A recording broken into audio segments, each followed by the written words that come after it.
L'chaim, l'chaim, l'inish Rabbeinu Moshe ben Maimon, l'chaim. Okay, I want to open up tonight's session responding to a question I got just by WhatsApp just 2 or 3 minutes ago as I was about to go online. A legitimate question, and I want to clear the issue on this. It's a question in general.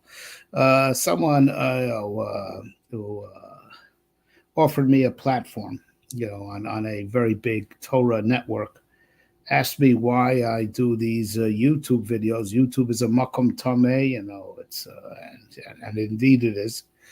Why am I doing this? Okay, so let me say unequivocally, don't go to YouTube because of me. Don't even get internet because of me.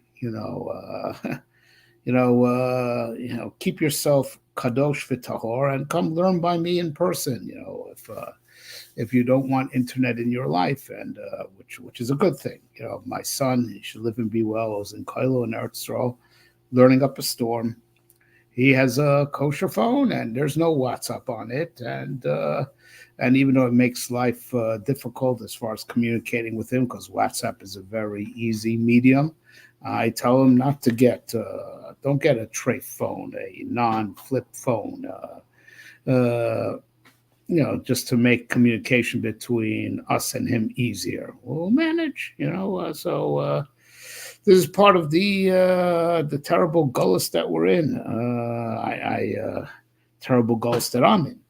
I wish I could just have a bunch of Talmidim sitting in front of me in the flesh, and I'll just teach them Torah. And if they want, they'll record and give out the recordings, and even do it the old-fashioned way without video. Why does it have to do with video? When I first started out teaching, there was only audio cassettes. I'm happy to go back to that.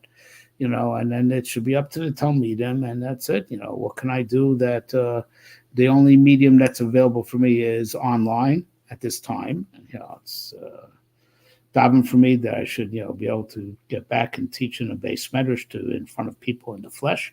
What can I do that, Bavnosei Arabim, or, my Harbat Star is only online, A, but B, I've had no siyata deshmaya, getting on to this fellow's forum or any other, and I can't explain it. Believe me, I've tried. Let no one ever get internet or go onto YouTube because of me. But if you, are on those mediums anyway, take my Torah, and Baruch should be mezaka me to not need these mediums. I'll tell you one other thing, that very soon, very, very soon, we who are teaching real Torah, unapologetically, Torah that, by the warped, minds of today, warped leftist minds that control all the levers of power. The deep state makes no difference who wins the 2024 elections. The deep state that controls all levers of power, real Torah to them is racist, genocidal, homophobic, transphobic, aerobic, and anaerobic. Okay? We're going to have to scrub the web, of all Torah. We're going to have to go back to communicating Torah by pen and paper. Mark my words. It's going to go back to the days of the Romans, the way they're going to look for their digital signatures, and even if they don't outlaw Torah be'emes, but then they'll send the IRS after you if they don't like the Torah that you teach, right? Hashem Yerachim. So we should go back to pen and paper. That's what we have to do. Okay, but don't. I do this out of necessity because other forums are blocked to me, and I've not had hatzlacha to get my stuff on certain platforms that have only recently invited me. I don't know why. I've been trying to get on for years. Okay, and I feel bad. I'm sorry I'm taking away time They're supposed to be taking around, but I'll make it up to you. We'll keep on rambling. Don't worry about it. We'll talk plenty about the Rambam, but it hurt me because I know he was asking L'Shem Shemaim, how do you send people to YouTube? And believe me, if I could teach in the flesh, I wouldn't even record myself. I'll leave it up to the Talmidim to record if they want. A. B is I've had no atzlacha in getting my stuff up on these forums, these quote unquote kosher forums. All right. But yeah, don't get internet from me. So you don't go to YouTube for me. Don't get a tray phone because of me. But as you probably, if you are listening to this now, you probably have these mediums anyway. So Chach, get my Divrei Torah through it also. Okay. L'chaim. Without further ado,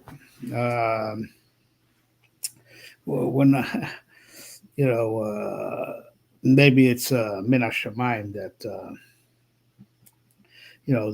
tonight the Rambam's Yahrtzeit comes out on their New Year's, which I'm not saying has any significance to us, but maybe on the Rambam's Yahrtzeit we'll take upon ourselves resolutions to live a more Rambam-esque type of life, as it's surely the countermeasure to what's going on right now, as we will explain. The Rambam, one of the Gedolei Rishonim, is there. You would think that to try to, for people like us who are so far removed, from the Rambam's from not just a Rishon. He's from the Gedolei Rishonim and from the earlier ones. The later Rishonim are mefalpel to understand him. So how we come to touch up a Rambam, Yala al Adas, could even touch up from the Gedolei Achronim, someone like the Gra, the Baal Shem Tov, but we're not trying to be magdir the gedula of the Rambam. That who knows if we'll. I don't know if I will ever see him. I always tell people, and it's a serious thought to think that I try to learn a lot of Rambam. So lachar me'ah v'esrim, I'll go be able to get entry to the yeshiva of the Rambam. Who says I'll be Roy? To be Omid b'mechitza, so even as a Talmud l'fnei Rabbo. But we're not coming to talk about his personal godless, and where he was holding Klapi HaKadosh Baruch Hu, and B'Shoresh, how he's like one of the Avos HaUma. He's one of the big names in our history that all Beis Yisrael is Nishan Alav, not just Bedoro, but Ledore Doros. That's all we're talking about. We're talking about the legacy that he bequeathed, Lanu Ulavanenu Ad Olam, right? To touch up, the Divrei Torah that he was manchil us, because there's a definite kav, to discern, and it's a kav that we should pick up on. So it's not just learning his Torah, but but following in his derech is what I want to explain. Okay, so now is there a way to encapsulate, if that's the right word, the legacy of the Rambam, his and the answer is yes, and this is not the first time we're saying this. He was a man of, and listen to our complete systems, right? So aside from his, godless in Torah, his bekias and his omek of Havana, right? But he gave us a very particular product, and that is, aside from his Piskei Halacha, always Shermet Piskei Halacha, his Havana and his Pirushim, he gave us systems, right? He, mamash, in this way, he's up there with Rabbeinu HaKadosh, Rabbi Yehuda Nossi, and to a certain extent, Ravina and Ravashi.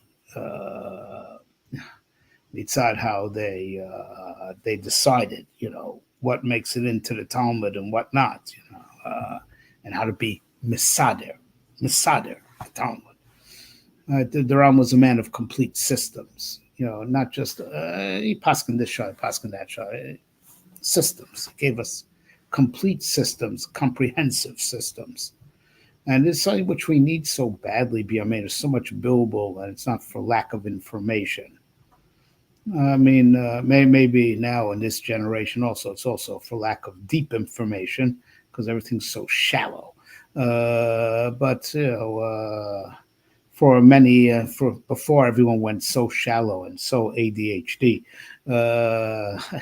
we were still living what's called the information age, and still there's so much, yet so much billable because it's not systemized. We don't know the difference between what's a real shirish, what's a real axiom, and what's just stam a possibility. Kind of like, a lot of Yidden just don't know the difference between, what's ikar adin and the stam a minhag, and there'll be moiser nefesh and fight over a minhag that's, may not even have a real strong shirish and halacha whatsoever. And, and then be masalzo and ikre dinim, and I'm not here to be makatrig on Am Yisrael on this night. We have to only be Melamed Schus and Am Yisrael on a night like this. And not just Mitzad Yahrtzeit or Mitzad, the secular holiday. You have to be Melamed Schus on Yidden. We're not like them. So it's not a night to come down hard. But the Rambam gave us systems, and in that way there's a very, one could draw a direct line between him and Rav Yehuda Nasi. What's called Sidrei Mishnah and the whole Mitzias of Mishnah. The Mishnah, is called Sidrei Mishnah because it put in a certain systematic way all of Torah Sheba'al Peh. It's not like floating halachas, perushim that were just built around psukim. So, the Torah Sheba'al Peh was kind of floating. At best, it was attached to a pasuk. And that's, that's why it was very important before we had the Mishnah to keep it attached to a pasuk. Otherwise, it will be mamish dvar maporchim ba'avir. And that's also why the Rabbanan also instituted, they said asmachtas, even though it was Beker Draban, but they hung it on a pasuk. It was anchored. It was, the only anchor Torah Sheba'al Peh is mitzad how it could be built around chumash, right? And therefore, there's like a lot of floating halachas, that because it's they're not directly addressing a pasuk, or shot in a pasuk, or it's like, so much of the Torah Sheba'al Peh was before Rabbeinu HaKodesh was taught in the manner of, the Safra, the Sifri, the Mechilta, building it around, Psukim, and then darshaning off into the wild blue yonder. And then Rabbeinu HaKodesh came, even though there was always something like Mishnah, but that thing that was like Mishnah, that people had in their private notes, you couldn't teach Mishnah. You had to start with a pasuk and do it in a manner of darshaning. There wasn't a chibush lamdo Torah Sheba'al Peh barabim lashon Rambam. You couldn't teach Torah Sheba'al Peh as an organized book. You taught it as the Pirush HaTorah. There's the Torah, the Chumash. There's the Pirush HaTorah. The Pirush that's makubal midor dor. And then with the Rabbeinu HaKodesh, even though there was always something like Mishnah of how people summarized, and they had Zichron Shmuos, that they took their notes, and they also did the type of packaging of the Mishnah of like there was a pilpul in the base marriage, and they came to a maskana and they codified it, right? And and they framed the lashon of the halacha, right? But it was still not a book in its own right that you could teach from until Rabbeinu HaKodesh, and but it was also Sidrei Mishnah.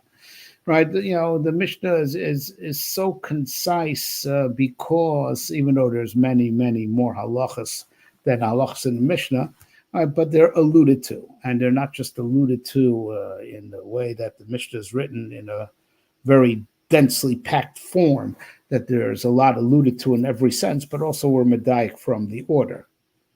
And we cross-reference. It's like encoded in the Seder HaMishnah, And we ask ourselves, what did Rebbe teach us by saying this extra line, and what did Rebbe teach us, by putting machlokes v'achar stam v'achar kach machlokes. We're medayik from the Seder, right? It's like the whole thing is a system, right? And they didn't have koach, right? So the Mishnah became the new base of Torah because it was very cleverly arranged that all of Torah Sheba'al Peh was hanging on it, right? But then the Gemara had to be collated and written down because we didn't have the koach hapilpul that we could just work with the Mishnah and cross-reference with the Tosefta and the Brisa.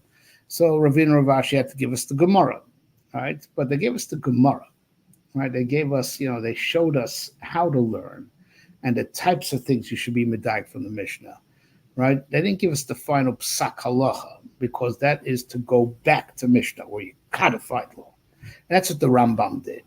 All right, so we have a few shurim where we say that it's not that it is no coincidence. All right, that he started off with the Pirush HaMishnayos, right? He built around Mishnah. That he tried, as he writes over there, his agenda was to summarize the Gemara on the Mishnah, because you need the Gemara to understand the Mishnah. So he wants to just give the amount of Gemara that you need, to understand the Mishnah, which he said will be, first of all, good chazorah for anyone who had learned the sugyas, but also vice versa, a good akdam of someone who will learn the sugya. But he wanted to keep close to the Mishnah, right?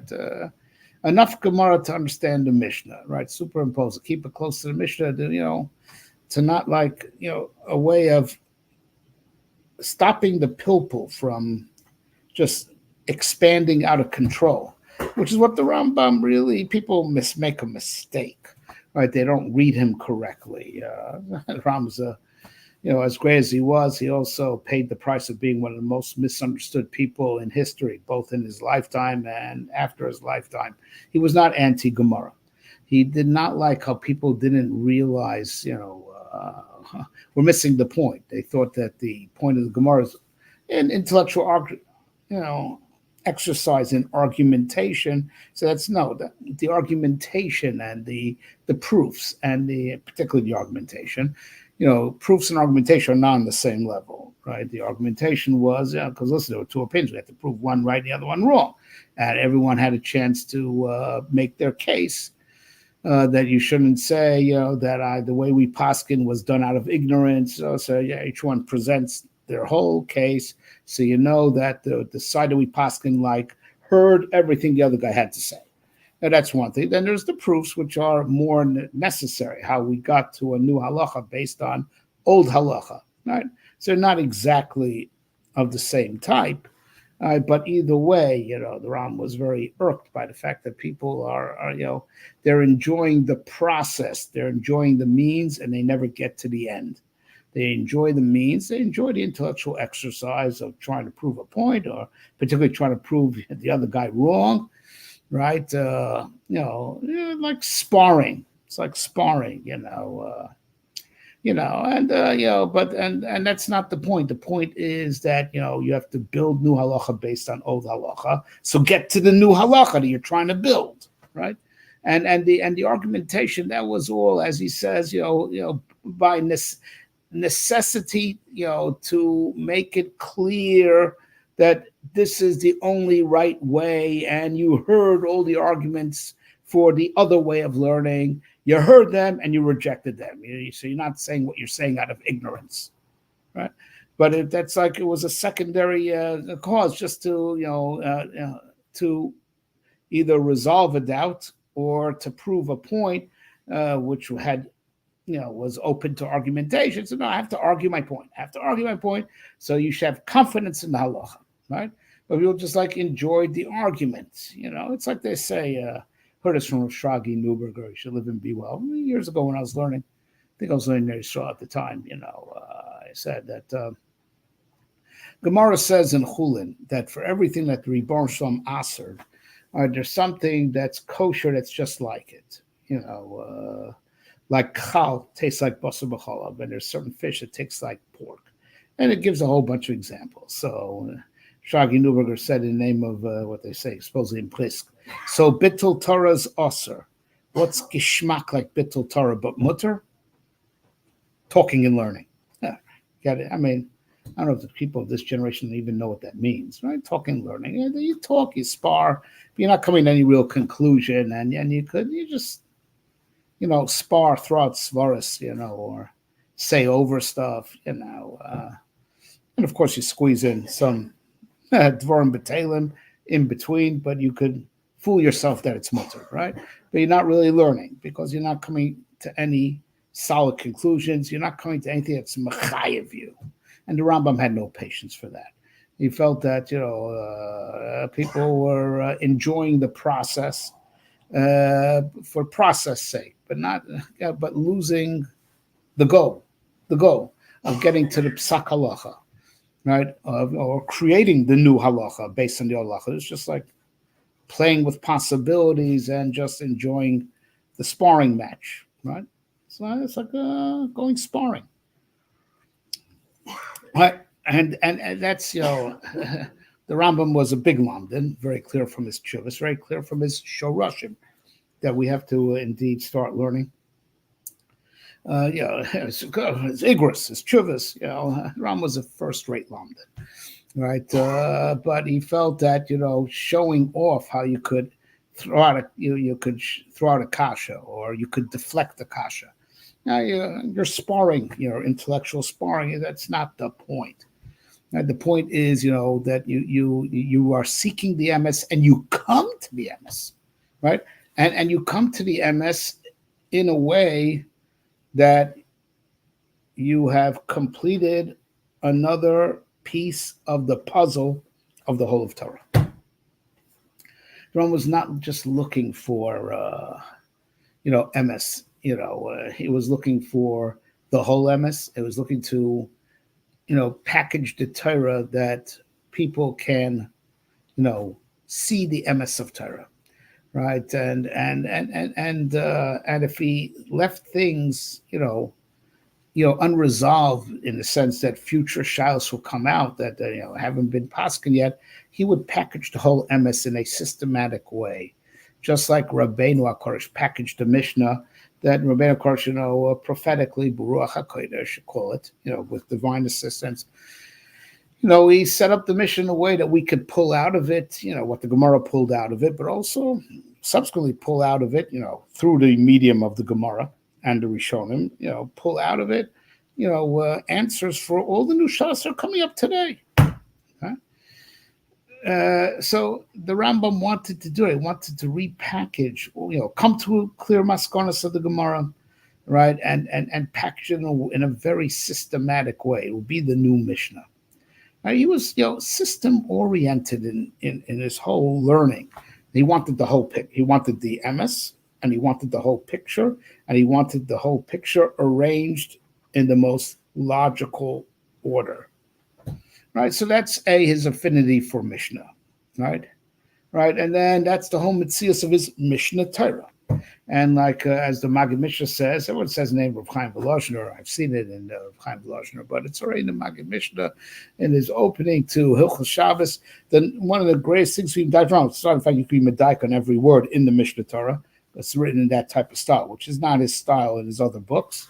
Anyways, other books are all translation, so anyway, it wouldn't be legit, but he just didn't write it in that style. The Mishnah wrote in style, but it's not that, but it's a systematic work. You can be medayik why this halacha was put here, and in this parak, in this set of halachas, and in this parak, right?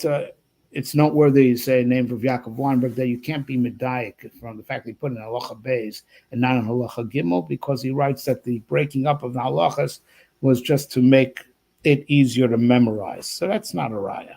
You have to learn the whole parak as an organic whole. And then you can be medayik why he puts it beginning parak, not another parak, the flow of the word, the flow of. We have to learn the whole parak as an organic whole. The division of the halachas is not a riot to anything. That's what Rav Yaakov Weinberg used to hold very adamantly. But it's a takadir if it's in this parak with this sevach, it's not in that parak.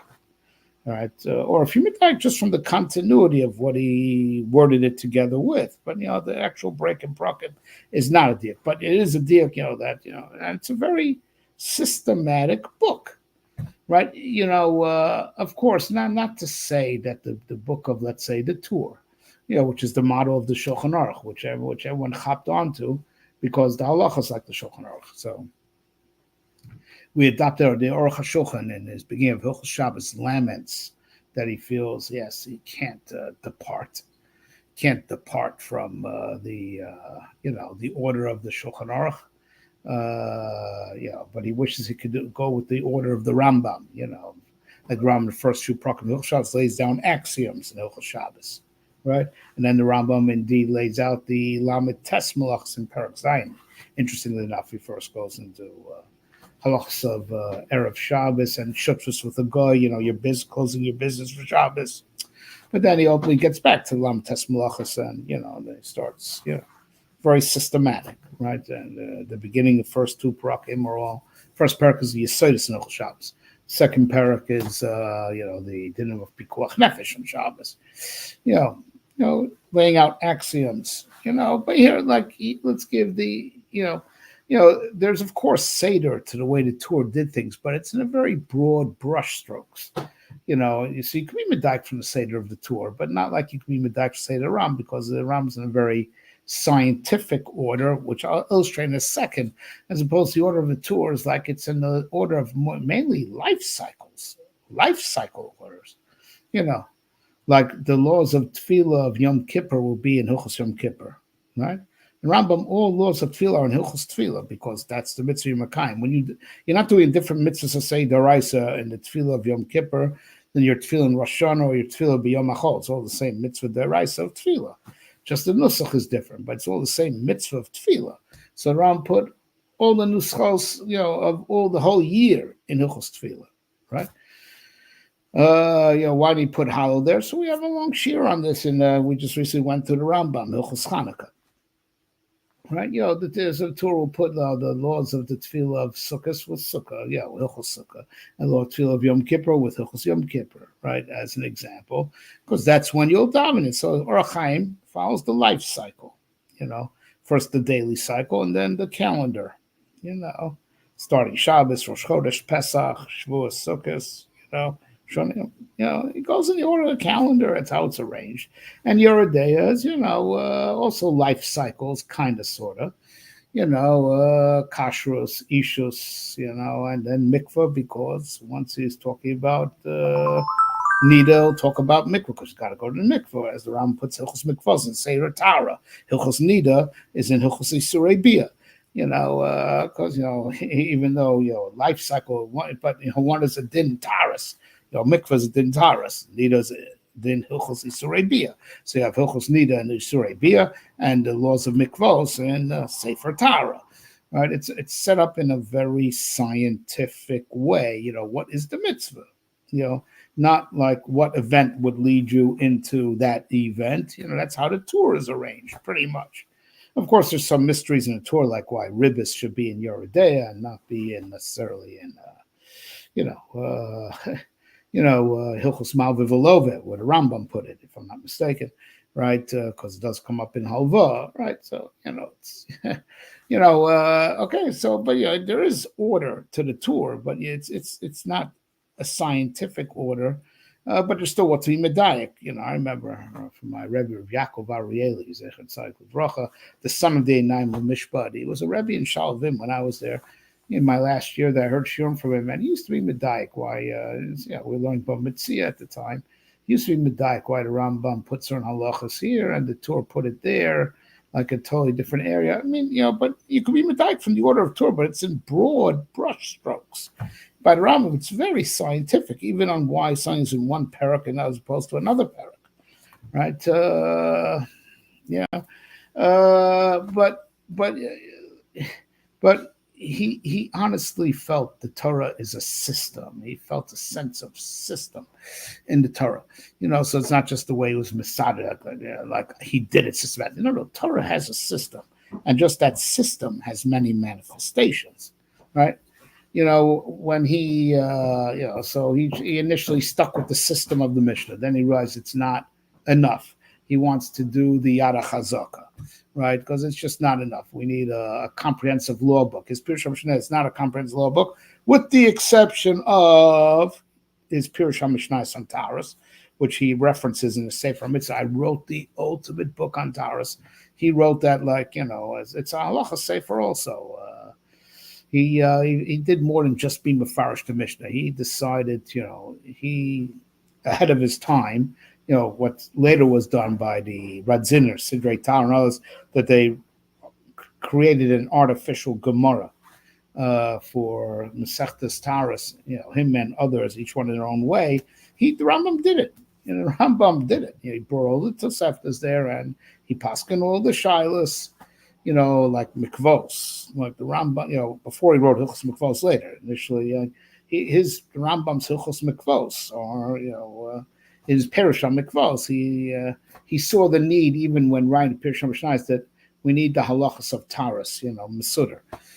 And he took care of it, despite the fact that there's really no Gemara on Taurus except for Nida, so he was addressing a real need. He in effect, his Pirush is an artificial Gemara.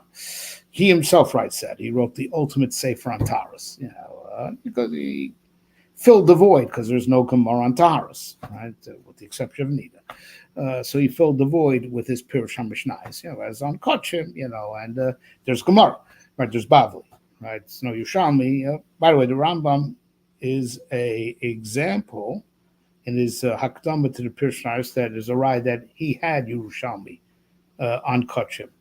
That's when the guy passed off the fake one.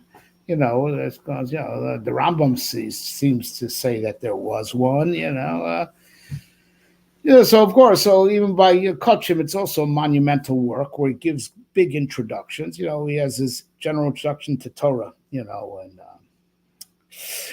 his Hakdama is right, and he has also his big Hakdama to Emuna. Right, in his Hakdama to, Hakdama to Perak Chelek, and that's related on Yud Gimel Ikrim. And he has his Hakdama to Kochim in general, and his Hakdama to Taurus, which is super long and super comprehensive, because, like I said, it's filling the void. Right, so he always saw the need to systemize, but when there's Gemara, he didn't want to supplant the Gemara. Initially, he just wanted to give you enough of the Gemara on the Mishnah, but there is no Gemara on Taurus, not Bavli, not Yerushalmi. We don't have Yerushalmi on Kochim either, but it seems the Rambam did, so he didn't want to supplant the Gemara. Go learn Gemara. I'll just give you the basic of Gemara on the Mishnah. Go learn Gemara. But on Taurus, there's no Gemara, so he created a Gemara. His Pirush HaMishnayos on Taurus is in effect a Gemara on Taurus. He himself, was very proud of himself, as he writes later. In his other writings, before, of course, once he's doing the Mishnah, he's going to redo Hilchos Mikvos and do Sefer Torah also, because he saw the need that we need a comprehensive law book. But the point that I began saying is that the amazing thing is that when he decides he has to write the Mishnah Torah, so he wants to make sure it's comprehensive. It's going to be systematic, it's going to be comprehensive, and then he just says, I want to be sure that I did not miss anything. So you might say, well, it's very simple. Just go through the Shas, make sure But the Ram, said something else, that in his zeal to, not forget anything, make sure he covered everything. He asked himself, well, what is the most original systematic order of Torah? He didn't want to rely on Rabbeinu HaKadosh. He didn't want to rely on Ravina and Ravashi. And I'll tell you why. This sounds like crazy. It's very simple. Just make sure every daf of Gemara is accounted for. I'll tell you why. Because as the Rambam writes in his Hakdama to the Yada Chazaka, the Bavli and Yerushalmi are not the whole picture. There's also Tosefta, Safra, and Sifrei. Okay? The The Gemara is not the whole Torah. It really, and this is an amazing thing. And then you realize what that when you learn the Rambam Sefer HaMitzvahs, that there's some things that he calls a mitzvah, and his source of it is not from the Gemara. It's from a Safra, it's from a Sifrei. So that's from Mechilta, right? The Gemara, is most of Torah. It's most of Torah, and it's, hear this well, the central system of Torah. Whatever you see in the Toseftas, if it stims with the Bavli, you can go with it, right? And if it seems to add, take the addition. If it goes against, you reject it. So the Bavli is the central system of Torah. It's the central. It's like it's the expansion of the Mishnah, right? In a sense, the Mishnah was the central system of Torah that alludes to everything in the Tosefta, Safra, Sifri, Mechilta, and in the Shas. And but there might be some material out there, some brises or Toseftas that contradict the Mishnah. You push it. The Mishnah is the central system, that encompasses all, and it's also the yardstick that you match it against, right? Right. So and same thing, the Bavli. It's like the central system, but it's not everything. It's a central system. And of course, the central system is like going to be your litmus test. If it doesn't stem with the Bavli, you got to reject it. Right? But it's not everything. It's the central system. It's not everything. So you want to know what's everything. What's Kol Tarakula? That was what irked him. He was going to come to write Mishnah, which is going to be every halacha, right? Not just what's in the Gemara. What's also in the Tosefta, Safra, Sifrei, but he's got to know what's called Kol Tarakula, and that's what irked him. He knew that there are certain halachas, that are floating. They're not in the Talmud. They're in other sources, all right? Or they're, derived from Tshuvas HaGaonim. Okay, so what's Kol Tarakula? Taryag Mitzvahs. That is the original system that Torah was handed down as. Taryag Mitzvahs. Ramach Mitzvahs Aseh, Shesam Mitzvahs Aseh. And that's what caused him to write the Sefer HaMitzvahs. He took a tangent because he says when he's going to write the Mishnah Torah, he wants to know that's everything. Everything. You can't just rely on Shas because maybe there are other halachas in the Tosefta, Safra, Sifrei that just didn't make it into the Gemara, right? Because it didn't directly relate to how the Gemara was building off the Mishnah, right? But it's still the halacha, right? So how do I know? It's called Tarakula. Right? So it's very interesting. That means that this, Shisha Sidrei Mishnah of Rebbe, is not a system of, we believe it's Kailo called Tarakula, but you can't say if it stims with all the Masechtas of Rebbe, I did everything. No, you didn't. You still have to check against the original way that Torah was arranged. Taryag mitzvahs, Ramach mitzvahs asay, some mitzvahs los asay. It's an amazing thing. So he was looking, went back for the Taryag mitzvahs, because I know if I covered all Ramach mitzvahs asay and all Shesam mitzvahs los asay, I covered Kol Tarakula, right? I don't have to be worried that something's missing, right? Right, so it's amazing. So then he had to, figure out what the Taryag mitzvahs are. Right, and that's what then he saw what other people wrote. The other morning mitzvah, again, as he said, it caused him stomach aches. So he had to write his Sefer Mitzvah said directly. So it was all a tangent. On his way to writing the Mishnah Torah, he asked, "What's called Torah Kula?" Taryag mitzvahs. All right. So I have to check what the Taryag mitzvahs are. I'm sure that there's the halachas of each one of these mitzvahs has been addressed. You see that the Taryag mitzvahs is on his mind because at the beginning of every set of laws in Mishnah Torah saying it's koilo these mitzvahs, right? These mitzvahs I say, these mitzvahs, the Taryag mitzvahs is perpetually on his mind, right?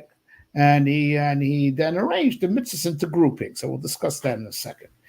Okay, so that's why I went into the into the Taryag mitzvahs, to get into like Kol Torah Kula. That yes, there is a definite picture of what Kol Torah Kula looks like. It should look like Ramach mitzvah say and Shesam mitzvah lo say, right? That is the original system of Torah. Okay, and of course, Torah could be rearranged in other systems, like he did, But you got to go back to the original system to make sure you've got it all. Okay, so now, is there a system to what's called mitzvahs? Is that in itself a system? The answer is yes, and those are his 14 shorashim.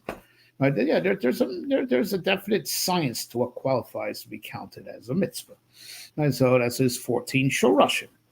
Okay, so now it's a very interesting thing. There's a great man. He's one of the Gedolei Yisrael, and he should live and be well. But he writes svarim that are like, cute questions, cute answers, cute theories. He's that type of guy. Aside from being a serious person, his Rebbe wrote a haskama on one of his svarim, which is like just a kasha for every day. That chogra bo'oz masneha. It was a type of Torah like that. I forget the exact Medrash of Footner quoted. The Torah has this type of manifestation that it could be like also kasha teres kasha. It's there's the essence of Torah, and then there's called parporos. Pshatim arevin. Torascha shashuai. It's which is a fringe benefit. It's not the ikar, and Footner makes it very clear in that haskama. That heck. But anyway, so this John, and I actually heard this from him years ago, and then subsequently he put it in his books, and I heard from his Talmidim. They speculate maybe the Rambam was obsessed with the number 14 because he just wanted to make a zecher for his brother David, who used to support him in learning that Nebuch died at sea. David's Gematria 14, so that's why there's 14 Yada Chazaka, the 14 books. I mean, it's why there's 14 Shorashim. And I say to Kvodo Bimkol Munach, great man, but I guess with that, then Ram could have easily made 14 Ikrim. Please spare me. But it is very interesting. It is very interesting that the Rambam, the number 14 comes up in the Rambam systems. Right? Chas Milaska, a man like the Rambam who didn't have patience for a pilpul shel hevel, and had no patience for poetry, right? And he felt a lot of the monei mitzvahs. It was just poetry. They're azharos, they're poems that they wrote for Shavuos or for some Torah. It could be, talk about the Torah mitzvahs. He didn't like poetry. He didn't like he was a very dafkadika person, and he had no patience for saying things because a nice word, it's cute. He had no patience for that.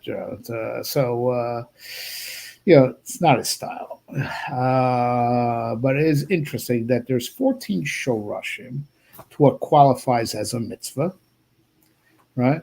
Then there's 14, books in the Yada Chazaka, which he felt that that's the way to now, make a more user-friendly system of all the halachas. Now that he has the whole picture, without forgetting about the original Seder of the Targum Mitzvah. So he superimposes the one on top of the other, right?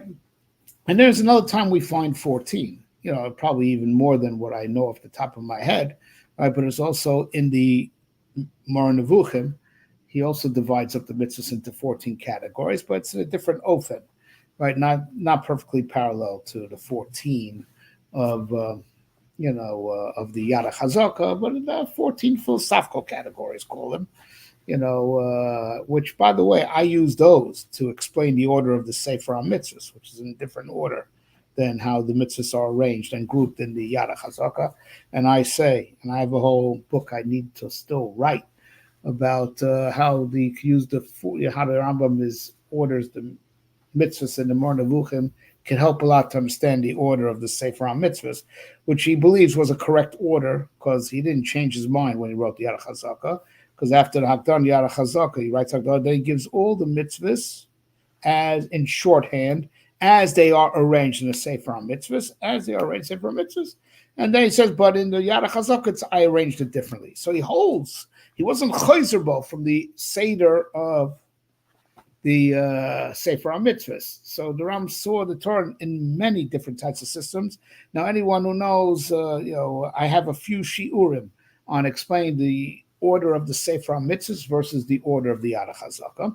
But I want to go back to the concept of 14. So now the Rambam had a great grandson, Rav Yehoshua Nagid. I think it's, if I'm not mistaken, Yichel says, Ram had Rabbeinu Avram, Ram had Rabbeinu David, and Rabbeinu David had his son, Rav Yehoshua. I think that's what it was. It was a great grandson. And there's Teves Rav Yehoshua HaNagid, right? That he was asked from the Jews in Yemen. So now somebody, you could tell that they just everyone just shoved their questions in the same mailbag. If you read some of the kashas are idiotic. Amaratzis and some are good lumdish questions. And honestly, all the people of that city in Taiman, everyone just took liberties of, throwing their questions in the mailbag that went to Yehoshua Nagid. Because some of the questions are really, like basically, what does this word mean? And which not lumdish questions at all. Some are good lumdish questions. Okay. So it's Teves Yehoshua Nagid. I think it's proved. I can't remember. It's a Ruvain Mas printed it, I think. Anyways, it's nice safer. Anyways, so one of the questions that it starts with questions on the Sefer HaMitzvah and moves on to questions on the Yad HaChazaka. That's how the printer arranged it, or how it was arranged. But you can tell that it's not all from the same person. It's from the people in Taiman. Obviously. Okay, so there's one question that, you would have thought is like a silly question, totally illegitimate question. Like, why are there 14 Shorushim? Is there a reason? Right? Which, like, how many do you want? Like, it's what it worked out to be. You think so? It's like asking, why do you have 10 fingers? Why does man have 10 fingers? How many fingers should he have? Right? Why are there 14 Shorushim? Is there a reason? Right? So you would have thought, like, it's like, how many do you want? It's like, but the Yehoshua Nagid did not say, well, because there was a guy, David, that my great-grandfather wanted to honor. No, he said something very mystical. He said, yes, there is a reason. Right? There's Ramach mitzvah saseh and Shesam mitzvah lo saseh. Right? Take the Misparkon, 248. Add the 2 plus 4 plus 8. 2 plus 4 plus 8 is equal to 14. Right?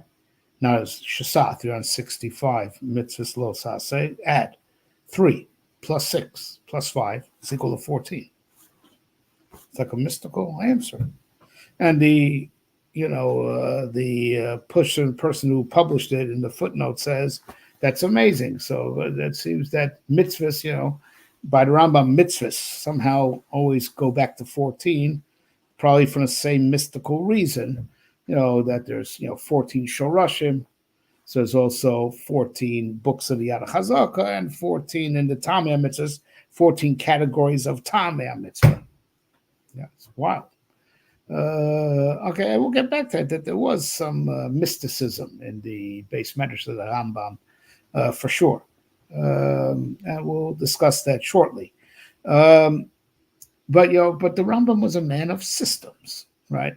So there's a system to Taryag mitzvahs, and Taryag mitzvahs in itself is the original system of Torah. And I'm going to rearrange it without violating. I'm going to rearrange all this material in a more systematic order of the Yad HaChazaka. But the Yad HaChazaka is just another possibility, which he deemed more user-friendly. But there's the possibility of how it's grouped in the Sefer HaMitzvahs, which is also very systematic. And I prove the order. I'll just give you a hint. It's Gavra Chefza. In Sefer HaMitzvahs, he looks at, is the type of obligation on the individual. Is an obligation of Hilchos Moedik obligation. Is it Hilchos, Havas Korbanos? Is it halacha of obedience? He looked at what it demands from the Gavra. In the Yad HaChazaka, he looks at the Chefza, the object of the action. He's not looking at the person. He's looking at the action or the object, So here, let's give, I don't want to spoil it. I'm going to publish a sefer on this, Bezrat Hashem. But let's give an example. Like in the Sefer Mitzvahs, the mitzvah to be Mekadesh your Bechor, your firstborn, right, to redeem him. Your mitzvah to redeem your Petach, and your mitzvah to redeem your Bechor Behema Torah, right? They're all together, all the Bechoros, right? Not so in Yad Chazaka. Bechor Behema Torah is and Petach Hamor and Bechor Adam are in two different Sfarim, not just two different Prakim, right?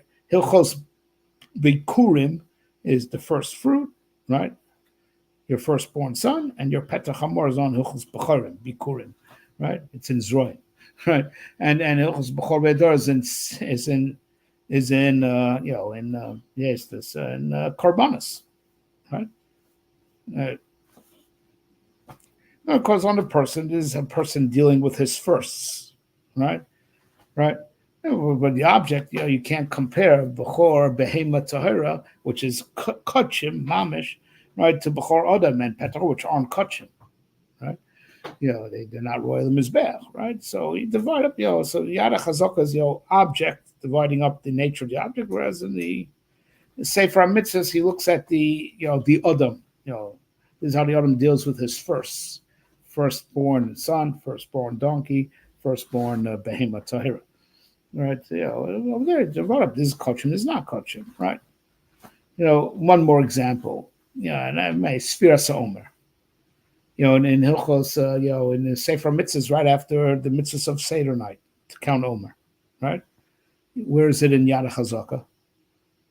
In Hilchos Tmidim Musafim, by the laws of Korban Omer,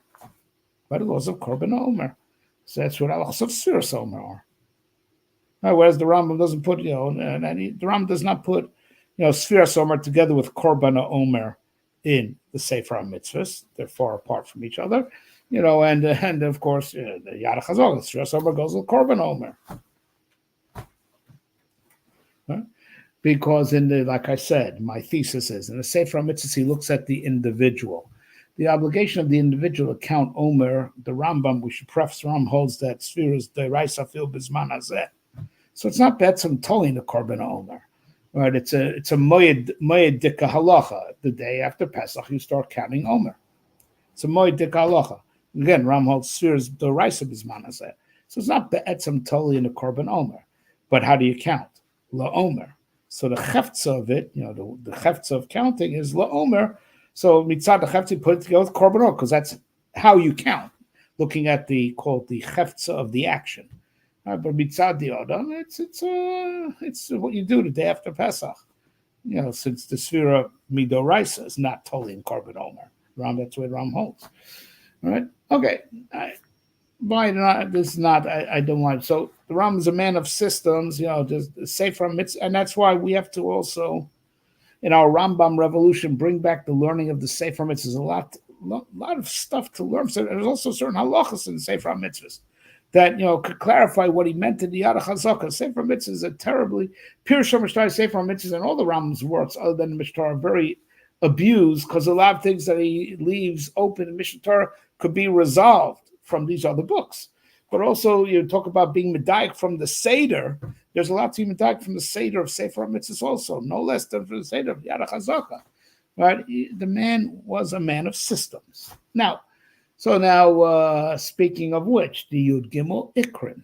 So now we started teaching over the material from my Sefer, Evan Shasiah, which needs to be reprinted in Hebrew and needs to be translated in English. Please donate to this worthy cause. It's a system. It's not just some things you have to believe, because really you have to believe in Kol Torah, every word of Torah you have to believe in, right? As the Ram writes in the 8th Ikar. It's a system of how to accept the Torah as absolute truth. If you leave any one of these 13 out, then there's a little chink. To close the circuit, I don't want to give away, but that's the material of my Sefer, Evan Shasiah, and that was the great thesis of Yaakov Weinberg, that Yud Gimel Ikrim is a system of that between all these things. They close a circuit that with this you could relate to Torah as an absolute truth, not just an ethnicity, a possibility, a nice religion. This is what the religion tells me to believe. No. With these ideas in mind, you could relate and accept the Torah as absolute truth. So it's a system. It closes a circuit of absoluteness. Right? All right, so you know, you know. So now, so what he was in halacha, he was in hashkaf also. He paskin what we're chayiv to believe. He paskin hilchos yisodei Torah, but he also and the Mar Nevuchim is really the Gemara. The whole Mishnah Torah is in derech of the Mishnah. The Gemara on hilchos yisodei Torah is the Mar Nevuchim, showing why it's muchrach and how science is not a kasha, right? Now as far as so Ramar Ruchim, the Ram himself says there's a book about Ma'aser Bereish Ma'aser Korah, writes it a few times. Right, the Rambam believed that this is Sodo Satara, and he also says that the book is a very flat-board mystical book. That there are certain things I learned this from Ruchim, but I can't find the exact passage because he scrambled the truth. So, like talking about system, right? And also, he knew a person who knows how to put things together, knows how to scramble a code. That a person just reads a book, all of a sudden some ideas fall in his head. Ram describes as not dumb. And I know I learned that from this book, but I can't link it to the exact, chapter and verse. Right? He encoded, a lot of Soid in there. The Ram definitely held it was a book of Soid. Deal with questions. My special my cover, and in the Yahrtzeit it just says, the Psak Halacha is the Mishnah of what you have to believe, and the Gemara is the Mar Nevuchim, which Rambam, felt he had to write for necessity and only for Yechidei school. It wasn't meant for the Hamonam. The Mishnah Torah was meant for the Hamonam.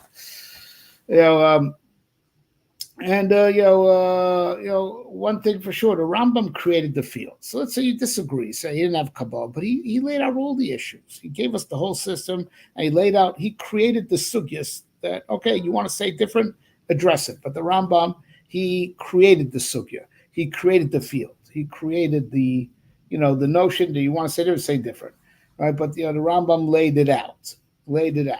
Everything we have to believe or to believe. So if you want to say different, so you respond to the Rambam, but the Rambam created the field, laid it off, because without the Rambam was all a lot of stuff floating. So it was like, there was two things. There was lack of clarity even on the protim, but then he didn't just clarify the protim, but he put the whole system together. Right, but as we have another shear that's out there in cyberspace, again, I can't say don't get internet because of me, but it's on my side. It's on OU Torah. It's all of you. That the Rambam, there's a very solid school of thought that believes that the Rambam was mechaven. He had Kabbalah. First, there's a lot of rice. He had Zohar. Because a lot of things that Rambam says Chazals, and there's no source except the Zohar. Like a Shita, Thomas Haneros in the Beis Hamikdash involved lighting the menorah during the day. It's only a Zohar. That the Rambam says Nesiya Sa'aron was Bilavim only in Dora Midbar, but Ladoris it's with the Kohanim. It's a Zohar. A lot of things people know, where do you get that from? And the Rambam he doesn't like speculation. He sources things. He wants certainty. He wants solidity. That's what he wants even on the detail. Then he wants a integrated system. Also, he wants the clarity in the detail. He wants clarity and beauty and order in the whole also, like we're explaining. Right? So I says like this, something wild like this, and then we find it's in the Zohar. Right, so there's a lot of proof. The Rambam Agolis has a whole kuntres called the Rambam Vazor, but he's following the lead of the Radziner and others that point out a lot of things that, the only way to explain this Rambam, the Rambam's a Rishon that always likes having a source, it's a Zohar. Right, but even, what he says in the Mar Nevuchim, that's some Rishon said, he's saying because he didn't have Kabbalah. Later Mekubalim justify him, the Leshem. Some Balei Hasidus, like we said, the Radziner, there are different schools of thought in that, and my Rebbe Moshe Shapiro was very adamant that everything that the Rambam says mechuven al pisod, right? But even if not, but it's solid pshat, and the Mekubalim, even the ones that were critical of the Rambam, they quote him and they relate to him because you gotta, if you find yourself going up against the Rambam, so that is almost, and I'll say that you're either going against the Mefursha Chazal or you're going against straight thinking. So you better be sure, right, that you have a lot of rayas that the Rambam was in error on this, right? So the Rambam is like, like I said, he set the field, he set the dialogue, right? He set the issues that need to be addressed. Whether you want to go with him all the way or not, even if you want to argue on him, you got to deal with him, or you got to deal with the field that he laid out. And if you don't agree with the way he filled out the field, all right, you filled out the field different way, but he laid out the field. He created the field. He laid out the issues that need to be addressed. Right? And if you're arguing, you better be darn sure, because he is the type of person that has a solid source, or it's based on very, very solid reasoning. Because the Rambam was not speculative. The Rambam did not like being speculative. The Rambam was always seeking certainty. Right? So now, in his quest for certainty, also, so he wants to give us, yeah,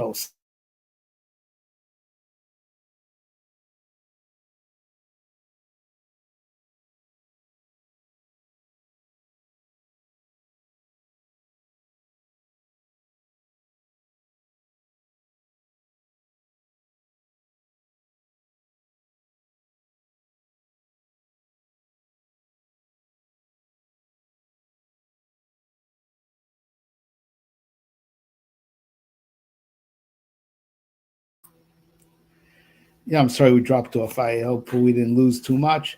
The Rambam was always, like we said, he was looking for absolute clarity in the details, and then after that, he wanted to assemble all the clarified details in a beautiful systematic order where everything logically follows. So you get a picture of the whole in a systematic way, right? The one who imitated the Rambam the most was the Ramchal. And Ramchal, always had this type of systematic mind in all his books. He zeroes in on the essential system. The rest is just details. There's the essential system. That's where, his books are amazingly brief. His book on logic, 60 pages. His book on dikduk, his book on, but, where he showed in Torah per se was Derech Tvunis. This is the system of the Talmud. And then there's 60 pages long. Then there's the Derech Hashem. It's the system, and he says to be medayik, not just from every word, but also in the order of how he arranges it. Derech Hashem is the greatest imitation of the genius of the Rambam. And also in the Klach, it's main that But Derech Hashem is an unbelievable book of he imitated the Rambam. He's at mamish in the sense of you can be medayik on every word. He also medayik from the seder and what's placed where, and the Ramchal says that in Akdama to say we medayik that way. And then, of course, we know Mesilas Yesharim is also systematic work that the Vilna Gaon had said, that there's no extra word in it. It's almost like the Rambam, that thinking out every word and how to position it and what follows what. Okay, but going back to the Rambam on, philosophically speaking, there's two schools of thought, but even the ones that hold that the Rambam didn't have Kabbalah, even the ones who hold that way, he laid out the issues, so you have to respond. So like the Ramak, who was critical, he was not a Rambamist, right? But he wrote his book Shir Koma, and it's really false. The order of the Mor Nevuchim, right? The Rambam laid it out like this. This is what I say different than the Rambam. So the Rambam created the field. The Rambam created the field that everyone has to respond to. He laid it all out. And if you hold, okay, but he laid out what needs to be addressed. And if you don't agree, then say different. Right? In a cliche type of way, but it really started with Sadi going to be and Chovos HaLevavos because they also spoke philosophically. Right, but the Rambam, cranked it up to another level. The Ibn T-Bones, in trying to translate, create Hebrew terms for what the Rambam was, so to be honest, be perfectly transparent, even before him, the Chovos HaLevavos and Rav Sadi Gaon also laid out similar terms, but it's not the philosophy of Aristotle necessarily. They were into Kalam and, Chovos HaLevavos wasn't committed to, but okay, but, the Rambam cranked it up to a whole nother level. And the Ibn T-Bones had to like translate these terms, and they created a lexicon for us, for Hebrew philosophical jargon.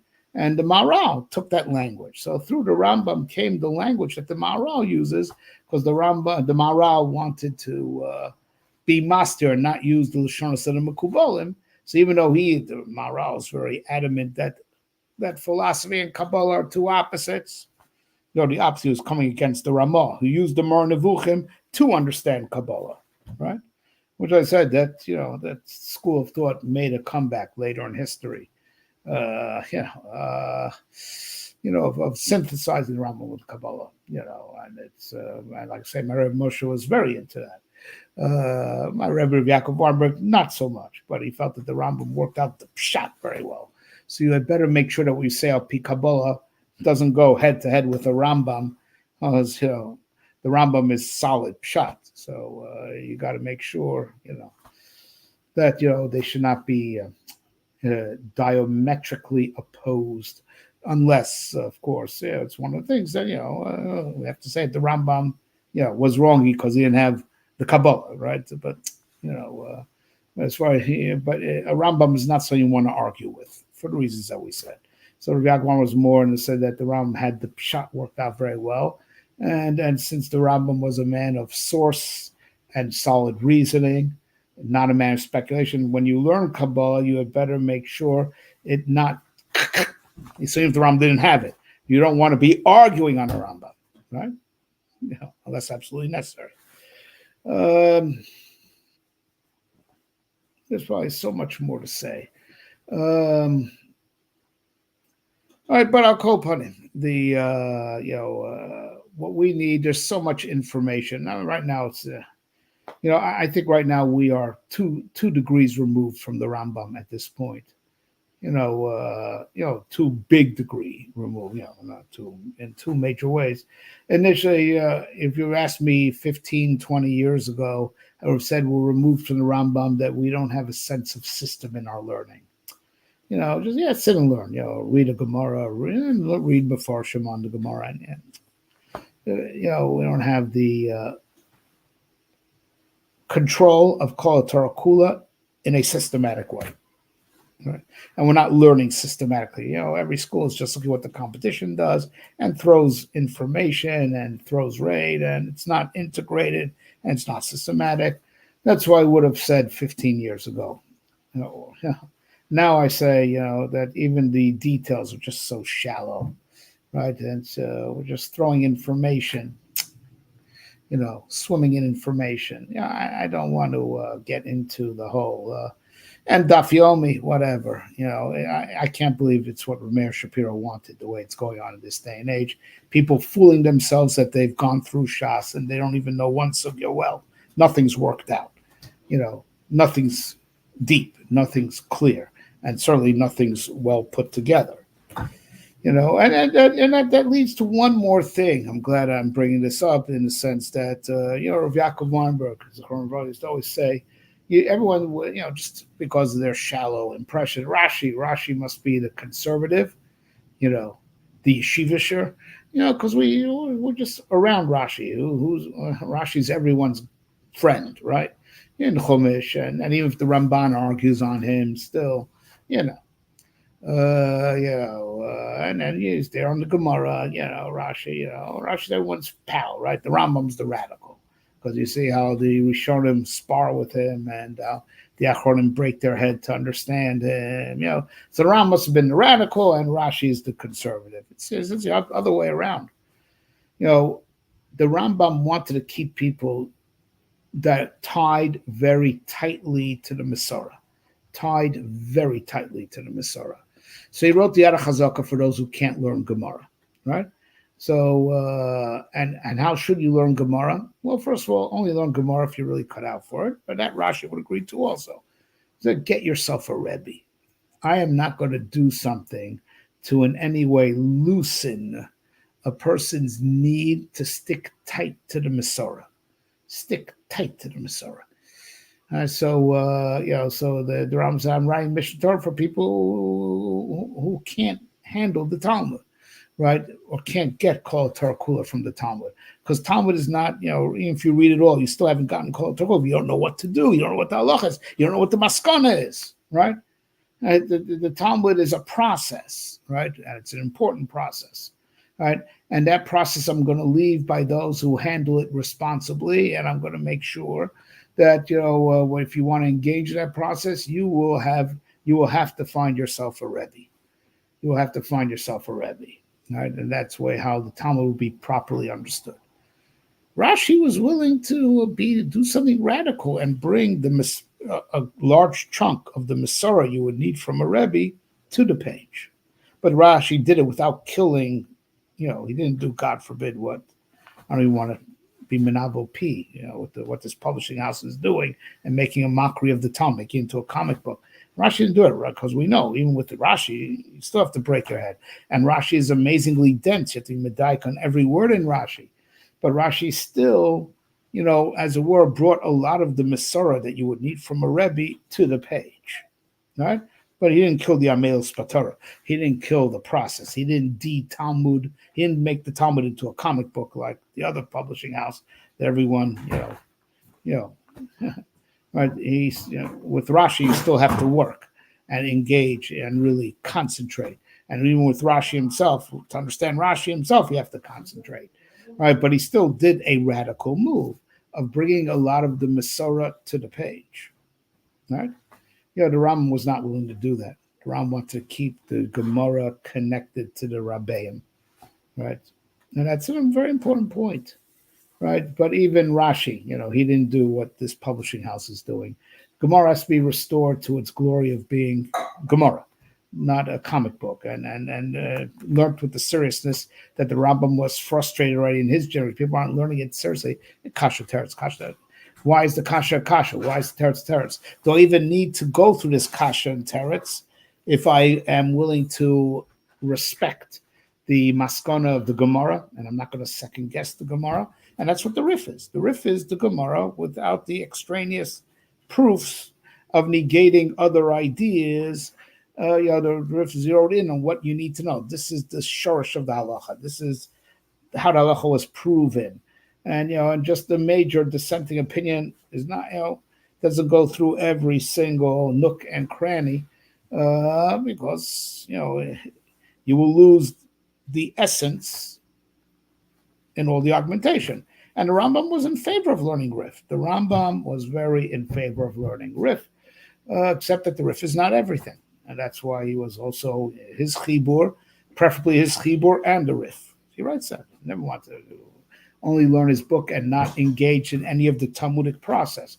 But at least the Rif distilled it, that you're focused on, where the halacha came from. The halacha itself and where it came from, you don't get lost, right? Now, there's a lot to learn from what the Rif cut out, but the Rif, want to keep it focused.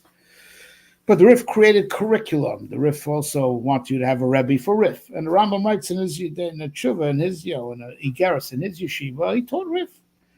He taught Rif, and when they insisted on learning Gemara, he learned taught Gemara also, taught whatever Talmud wants to learn. He said, if Bachram came to me, I didn't teach them Mishnah Torah. I didn't teach them Mishnah Torah. You can learn that yourself.